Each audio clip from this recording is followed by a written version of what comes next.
વિસરાતી પરંપરાને જીવંત કરતો બોટાદનો યુવાન કાર છોડી બળદગાડામાં પરણવા નીકળ્યો, ગોલ્ડ મેડાલિસ્ટ.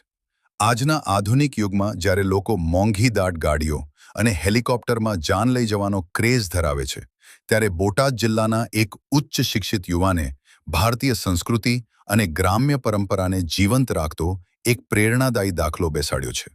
બોટાદ તાલુકાના મોટી વિરવા ગામના વતની મયુર વાલાણીએ પોતાની જાન પરંપરાગત બળદગાડામાં કાઢીને સૌને મંત્રમુગ્ધ કરી દીધા હતા.